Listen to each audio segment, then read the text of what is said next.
नमस्कार।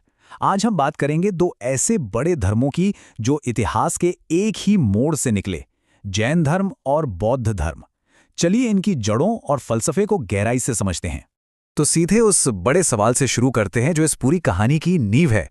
आखिर ऐसा हुआ क्या कि एक ही वक्त एक ही जगह पर दो इतने बड़े विश्व धर्मों का उदय हुआ? ये कोई इत्तेफाक तो नहीं हो सकता है ना? तो इस पूरी कहानी को समझने के लिए हम इन हिस्सों में बात करेंगे। पहले जानेंगे कि वो उथल-पुथल का दौर कैसा था, फिर देखेंगे उन दो राजकुमारों की कहानी और उनकी खोज, बात करेंगे ईश्वर और असलियत को लेकर उनके नजरिए की, फिर समझेंगे कि मुक्ति का रास्ता क्या है, और आखिर में देखेंगे कि कैसे ये धर्म अलग-अलग बटे और आज इनकी दुनिया में क्या विरासत है। चलिए, सबसे पहले उस दुनिया को समझते हैं, उस माहौल को महसूस करते हैं जिसने इन नए विचारों को जन्म दिया।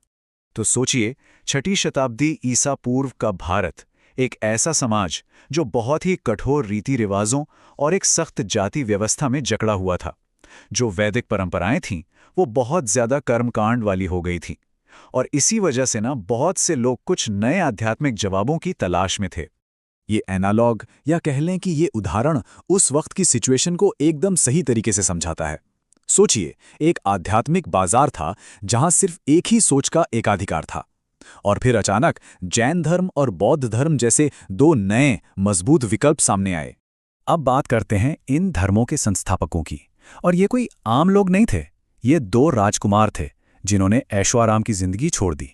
अब यहाँ जो बात सच में बहुत दिलचस्प है वो ये है कि दोनों राजकुमार थे, दोनों ने घर बार छोड़ा, लेकिन ज्ञान पाने का उनका रास्ता और उसका समय दोनों बहुत अलग थे। एक तरफ महावीर, जिन्होंने 30 साल की उम्र में घर छोड़ा और 12 साल की कठोर तपस्या के बाद ज्ञान पाया, और दूसरी तरफ बुद्ध, जिन्होंने 29 साल की उम्र में घर छोड़ा और 6 साल में ही मध्यम मार्ग से ज्ञान प्राप्त कर लिया। एक का रास्ता बेहद कठिन, दूसरा संतुलन का। तो फिर उन्होंने जिंदगी के सबसे बड़े सवालों का जवाब कैसे दिया? सवाल जैसे, क्या ईश्वर है? ये जो दुनिया है, इसकी हकीकत क्या है?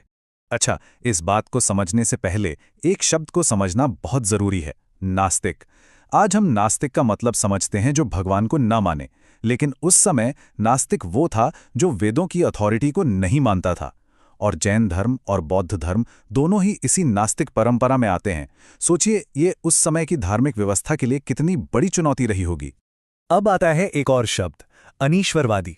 इसका मतलब है वो जो एक बनाने वाले भगवान यानी एक क्रिएटर गॉड के होने को ही नकार दे। और बस यहीं से इन दोनों दर्शनों के रास्ते थोड़े अलग होने लगते हैं। तो बात यह है, दोनों ने वेदों को तो नहीं माना, लेकिन ईश्वर पर उनका नजरिया अलग था। जैन धर्म कहता है कि हाँ, देवता होते हैं, लेकिन वो जिन यानी जो जीत चुके हैं, जो प्रबुद्ध हैं, उनसे नीचे हैं। वहीं दूसरी तरफ बौद्ध धर्म ने क्रिएटर गॉड के सवाल को पूरी तरह से साइड में रख दिया।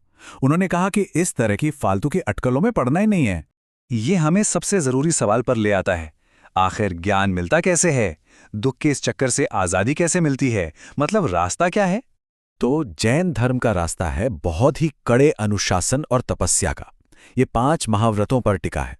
अहिंसा यानी किसी को चोट न पहुंचाना, सत्य यानी हमेशा सच बोलना, अस्तेय मतलब चोरी न करना, अपरिग्रह यानी जरूरत से ज्यादा चीजें जमा न करना, और ब्रह्मचर्य। और इनमें भी अहिंसा पर जोर इतना ज्यादा है कि मन, वचन और कर्म किसी भी स्तर पर हिंसा की कोई जगह नहीं है। और इसके ठीक उलट बौद्ध धर्म हमें देता है मध्यम मार्ग। ये एक बैलेंस्ड अप्रोच है जो कहता है कि न तो बहुत ज्यादा ऐशो आराम में डूबो और न ही खुद को बहुत ज्यादा कष्ट दो। और इस रास्ते पर चलने के लिए उन्होंने दिया अष्टांगिक मार्ग, यानी 8 कदम, सही समझ, सही इरादा, सही बोली से लेकर सही ध्यान तक।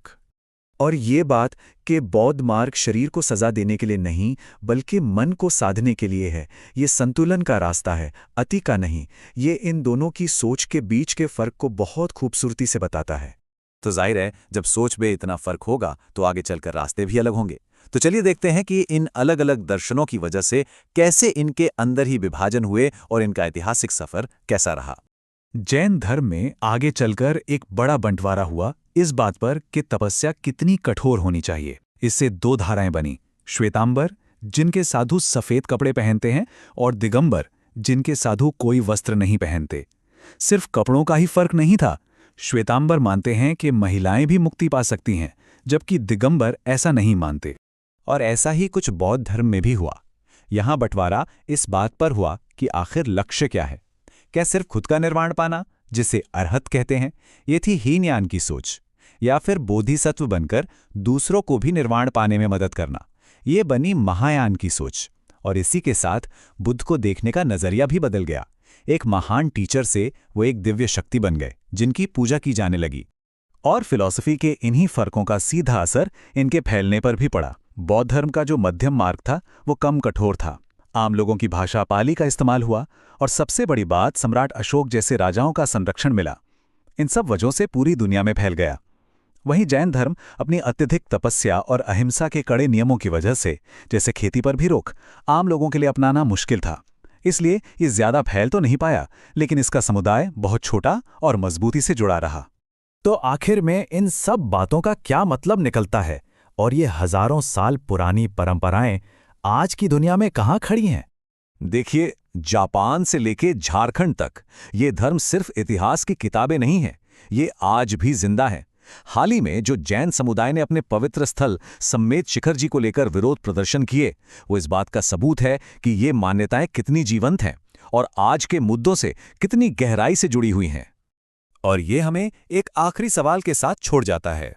आज की इस भागदौड़ भरी, उलझी हुई दुनिया में इन दो प्राचीन रास्तों में से कौन सा रास्ता हमारे लिए ज्यादा जवाब रखता है? कठोर तपस्या का रास्ता या फिर संतुलन का?